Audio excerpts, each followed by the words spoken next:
In this video we'll run through how to tune a model predictive controller. What we want to do is first of all come to the apmonitor.com/do for dynamic optimization, and then come down to the controller tuning. It's down here on the right, and we're going to work through this exercise together, and we'll do it in MATLAB and in Python. We'll design a model predictive controller with one manipulated variable and two controlled variables with competing objectives that cannot be simultaneously satisfied. Tune the controller to achieve best performance. Okay, so estimated time, if you're going to write this out from scratch, maybe 2 hours. If you just download the files, maybe an hour. Okay, so use the following system of linear differential equations for this exercise. You can put these into an APM file. We have parameter u, variables x and y, and then two equations. We have, this is the differential, so dx dt and dy dt. Okay, so we have a time constant for this one of 5. So this one, for step inputs in u, it's going to get 63% of the way there in 5 minutes. And then for y, it's going to take 15 minutes to get 63% of the way there. That's the time constant, how fast it's going to reach the new steady state. And then we also have a gain here. So if we have a change input in by 1 of u, then our x value will go to 1.5. And if we have a change of u for the second one, then this gain says that our value of y will go to 3.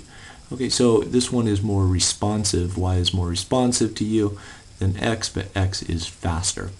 Okay, so in this case, the parameter u is the manipulated variable, and x and y are the controlled variables. It's desired to maximize x and maintain values between 9 and 10.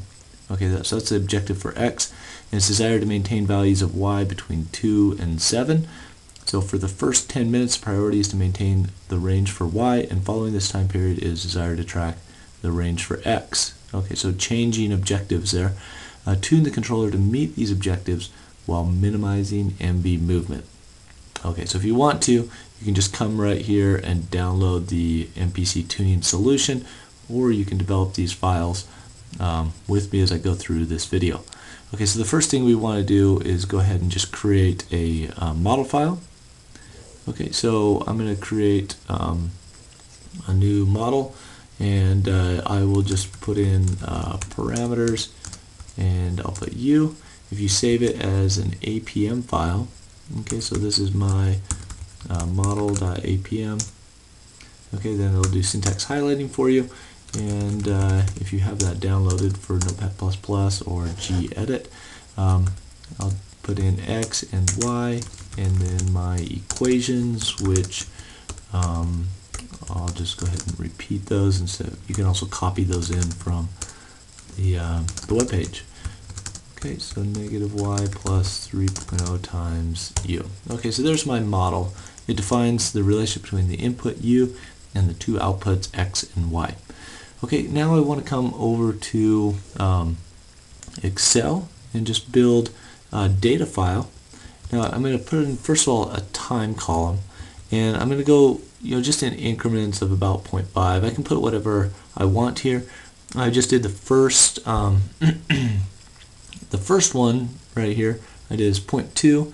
I could also delete that. You can adjust your discretization to see different moves at different times. I'm also going to put in after 10. There's going to be a change in the weight on those, so I want to put in a couple that so I can see the change right away. So I made that very small time step, and then back to 0.5 seconds as well. But I want to go up to about 15, or sorry, not seconds, minutes there.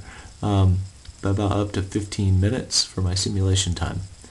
Okay, so I'm also going to put in this weight set point high for my x value, and then change its priority to 500 after this 10 seconds. So I'm going to have a lower weighting here for this period, and then I'm going to put in a higher weighting in this period to make it a higher priority.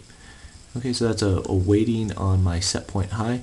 So also I'm going to do that on my set point low as well. Just copy that 100 to 500, and then I'll define everything else in my MATLAB or Python script. Okay, so I'm going to go ahead and save it. I'll keep using this format, and then I can close it. I've already saved it, so I can click Don't Save. Okay, now I want to come back to my MATLAB script here. So I'll go ahead and do a MATLAB script. First of all, I want to just clear everything, and so I do clear all, close all, and CLC. And then also, if you don't have it, download the APM folder from apmonitor.com, and just add path to that folder so you can use the toolbox. Okay, define server and application name. You can use a publicly available server, or if you have a local host, one that's on your own computer, it doesn't require an internet connection.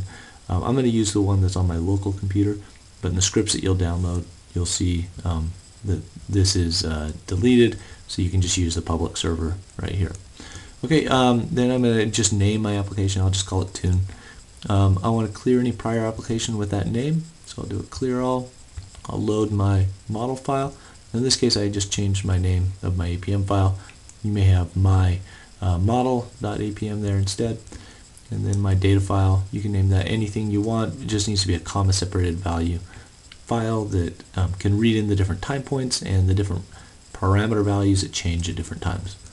Okay, now I want to, this is the I mode. This is equal to 6. So let's go back to the web page and just briefly discuss some of these global options. So here is a discussion of many of them that are that we're going to use. So this is for application tuning. These are what are called global parameters. So I mode, if I change it to 6 or 9, it's going to be for model predictive control. Okay, so let me come back to my script. Then also I'm going to change nodes to 3. That's the number of interpolating nodes in each collocation interval. And then I'm going to get on to manipulated variable tuning as well. So here are some of the common MV tuning. And so cost, if I put it to positive, then it's going to try to minimize. It always tries to minimize the objective function. So I have my cost times my manipulated variable in my objective function. If I set cost equal to a positive value, then it's going to try to minimize the MV.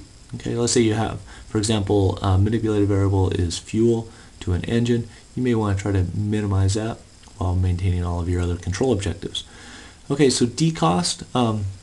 Decost is going to be the penalty for MV movement. So if I move my manipulated variable, it has a penalty which is called decost or delta cost, and that penalizes MV movement. It helps to minimize movement if everything else is going to be fairly equivalent. Okay, Dmax, that's a delta maximum. That's the maximum that each MV can move for each cycle. Okay, then F status, that's feedback status. So if the value is measured and you want to use it in the application, you set feedback status to 1, and if it's not, then you set it to 0. Okay, lower bound and then upper bound. Okay, so those are just the bounds on the manipulated variable, the absolute upper and lower limits. Also, you have an MV type. Okay, so MV type, you can either have equal to 0 for zero order hold, or 1 for linear interpolation. Okay, so first order hold, or a linear between 2 points. Okay, so you also have status. Now this one is whether you want the optimizer to use the MV or not. Okay, so if it's 1, it's going to be on, meaning that the optimizer can adjust that value to try to minimize an objective function, and 0 is going to be off. Okay, so let's put in our tuning for our manipulated variable. We're going to want to first of all define it. So we use an APM info function and define it as a manipulated variable. Okay, so decost, I set that to 0.1, so just a small delta cost for my manipulated variable. And then Dmax, I just set that to 2, so that's the maximum amount that it can move each cycle. You can change any of these and get more aggressive or less aggressive performance. Okay, status, that's to make it available to the solver as a degree of freedom. F status, I say, well, I don't have a measurement for it, so let me set that to 0. Lower bound is 0, and then I have an upper bound of 10. So then we're going to get on to the controlled variable tuning as well. So let's come down here. You also have cost. If it's positive, you want to minimize the MV, or sorry, in this case it would be a CV. I'll update that. F status is feedback status with 1 equals measured and 0 equals off. Okay, so again, just like the MV, if you have feedback status set equal to 1, you have a measurement and you want to use it in your application to update your model. Okay, you also have set point. Set point is with CV type equals 2, then your set point is going to be the target value that you're trying to drive to. So CV type, let me go back up and review that. CV type, if it's equal to 1, it's an L1 norm with a deadband, and CV type 2 is going to be a squared error from a reference trajectory, but that's just going to be one value. Okay, so if CV type equals 2. But if you have CV type equals 1, then you have a set point high and a set point low. So you have a range that you can try to drive that CV to. Okay, status 1 is on, so include that CV in the objective function.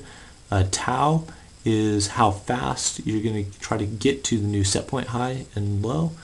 And that's a time constant for the reference trajectory. So that's to get 63% of the way there in that time constant. TR init, or trajectory initialization, trajectory type, if you have it set equal to 0, it's just a pure deadband. And I'll show an example of that for Y. And then we'll set X equal to 2 for our initialization on the trajectory type. So that's just how it approaches the new set point high and low. If it's deadband, it just sets those values all the way across to the deadband. It's kind of the equivalent to tau equals 0. Okay, so very, very fast. Get up to the new set point and stay there. TR open, that's another one that you can open your reference trajectory at the beginning to make somewhat of a funnel approaching the new set point high and low. Okay, so let's come back to the CVs now, and let's go ahead and tune X. I'm just going to define this CV, it as a CV for X, turn its status on, so use it in the objective function, turn the feedback status off, so I don't have a measurement for it. I have a set point high and low between 10 and 9 in this case, and I say we'll get there in about 63% of the way there in 2 minutes. Okay, initialization, trajectory initialization, that's going to be a reference trajectory approaching the new deadband. I want to make it a little bit wider at the beginning than at the end. So the width at the beginning is going to be 5 times what the difference between set point high and low is, which is 1, so the initial opening is going to be equal to 5. Okay, then I have a weight set point high and low. I also define those in my CSV file, but by default I'll set those to 100, and then the CSV file will override those. Okay, now I want to define my controlled variable tuning for Y. Just define my Y, status is on, feedback status off, no measurement, same as the other. Set point high is 7 in this case, and then set point low is 2. So that's the range I want to try to drive Y to. Tau, I don't really need this, but for TR init 0, it doesn't use the tau value. Okay, it's just a pure deadband. Okay, TR open, that's trajectory open, that's just 1.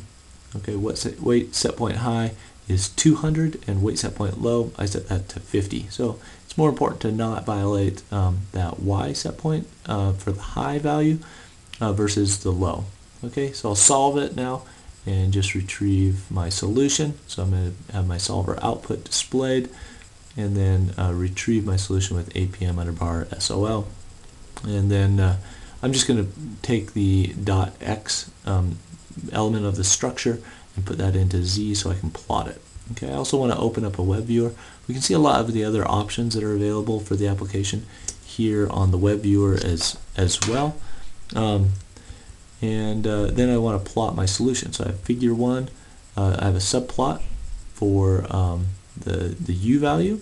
Okay, so just include the U value, that's my manipulated variable. I would just want to plot that in a separate pane. And then subplot 2, I'm going to put X and my trajectory high and low in there. Those are going to be blue.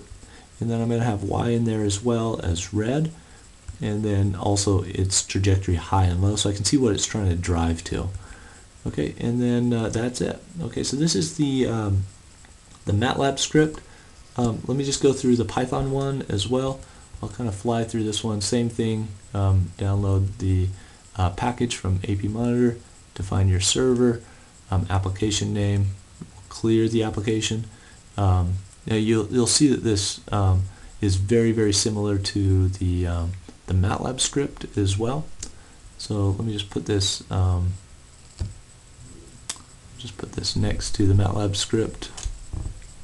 I drag this tab over. I think I can get a separate window here. Maybe. Okay, let me see if I can get that.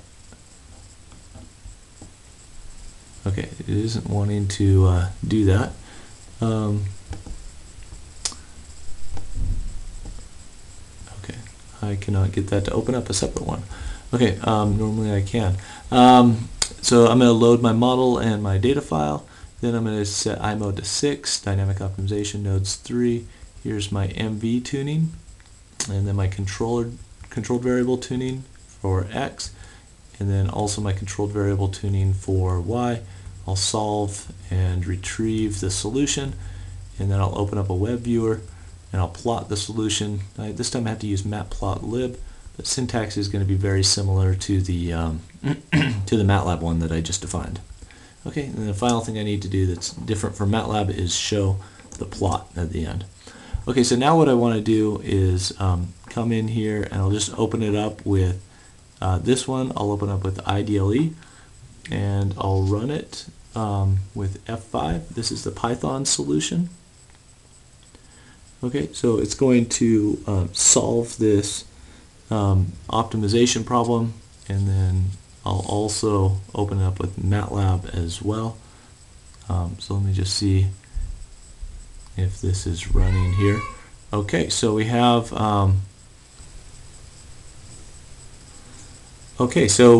the solution that came up in Python, and so we can see that what it did is it tried to meet this objective right here for the y value. Okay, so it needed to stay within this deadband between 2 and 7. Okay, 2 and 7, and then for the x value, this blue line. Okay, so it tried to simultaneously meet the red objective and the blue objective. The control saturated right here at 10.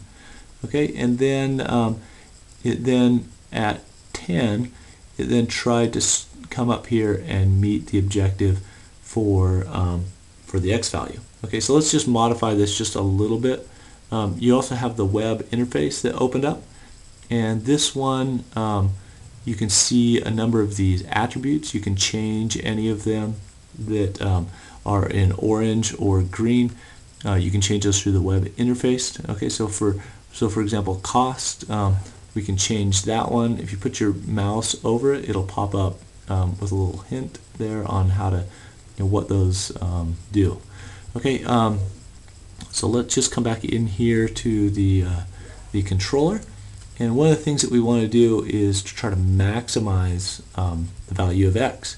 Okay, so I'm going to switch over to, I'll just switch over to the public server instead, and what I want to do is maximize x. So let me put in a cost function here.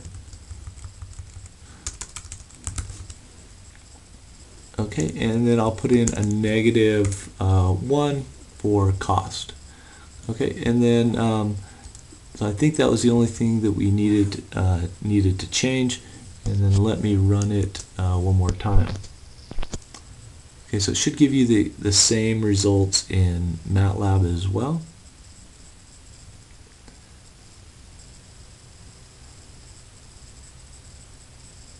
Okay, so here is, let's see if we got the solution. You know what, I'm going to close this right here and close this. Come back to my script. Okay, so x cost is -1, but it didn't try to maximize that because I also had a competing y objective here that had, y set point high was equal to 200. So I need to make this one maybe the cost equal to -300. Okay, and then it will update that if that's my only objective. So let me just turn off the status for y and just show how it tries to maximize x. But this cost, if I put it too low, or not the absolute value not high enough, then it's not going to use this one if I have this competing objective for y. Okay, so let's just go ahead and run this. Okay, so it's going to run again, and now I completely ignore the objective for y, and you can see it's just going to try to maximize to that upper bound of x. Okay, so let's just run this in MATLAB as well. And one thing I'll do is sometimes it's hard to see, with everything going on in this, so I'm just going to get rid of this. Let's see, do I want to reload it? Sure, okay. Let me come down to 10. I'm just going to get rid of beyond 10, okay? And then simplify my CSV just a little bit. That's my data file and my horizon. I'll go ahead and open up MATLAB as well. So let's just look at the MATLAB solution for this problem. And okay, so when it comes up, I'll go ahead and just run this, and I'll run this on the public server as well.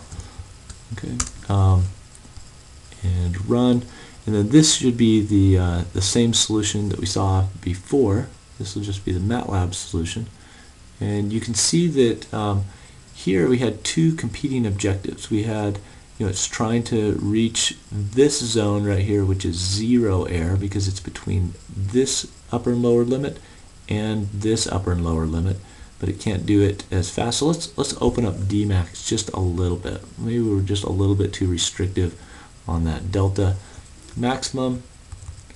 Okay, so I'll set that to 5 just to allow it to increase faster to the new set point, high and low.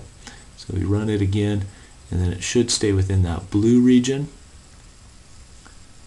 Okay, so it stayed right within that blue region right here, and then you can see once you had competing objectives, the 200 weighting for this set point high beat out the 100 weighting for this other one, which is the x value. So the y value won out, and so it tried to meet the x and the y as long as it could, but then when it had to make a choice, it chose to stay within the y limit.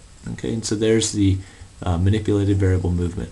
Let me just show the controlled variable type 2 as well. So this is just a standard reference trajectory. So CV type, set that to 2, and then instead of set point high and low, I'll just set a set point. Okay, so you can set both of these, and if you switch back and forth, you can change them. So I'll set that to 9.5, for example, for my set point for x, and then for y, let me set that to okay, I'll set that to 7. Okay, so we'll see you have 7, and then the 9.5. The other thing I need to do is just set a weight for just that set point. Okay, so I'll just set that to 200 for y, and then I'll set it to 100 for x.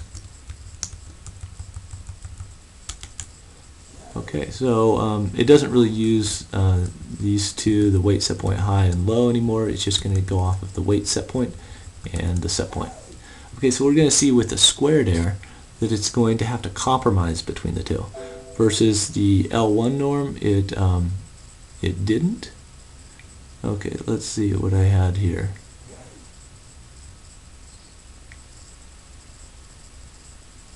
oh, it says a CSV file contains an invalid variable name, WSP high. Okay, so since I switched that over, I just need to change it. And so I'll just come into my data file and edit this. I can change this to weight set point instead. Okay, instead of set point high and low. So I'll go ahead and delete that and then just save it. Keep it in that format. Okay, let me just open up the data.csv just to make sure it looks okay. Okay, so it's just a CSV file, and then I'll come back to MATLAB and run it again. Okay, so it's going to change. Let's see. Okay, so there is my solution, but again, I have another error. Okay, so it looks like I don't have trajectory high there anymore. So let me come back down here, and so I no longer have a trajectory high and low. I just have a trajectory for X. Okay, and so I'm going to get rid of that one and this one as well. Let me add a legend there as well, just for the X and the Y, just so I can see those. And then that's my X set point, and then my Y set point as well. Okay, so I'll just add that to my legend.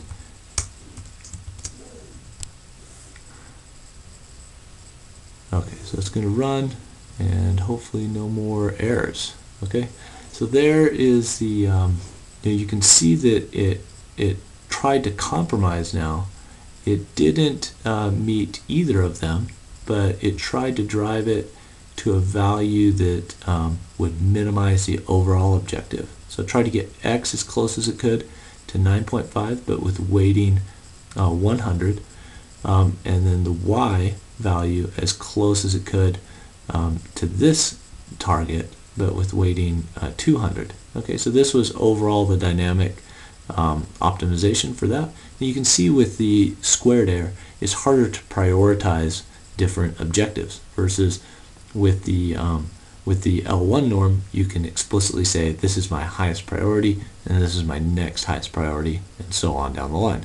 Okay, so there may be constraints like safety, environmental, or economic, and so you can prioritize saying safety is the highest, environmental is the second highest, and then economics, if there's still room to move, then I can maximize economics as well. Okay, so that concludes this tutorial on controller tuning. I've just gone over a couple examples with you. Again, if you just come to this dynamic optimization site, this was down in the control tuning tab, and I just went over some of these common tuning parameters for model predictive control, how to set it up to give you the type of performance that you expect in terms of controller tuning, trying to drive certain things to certain values or within a range of those values.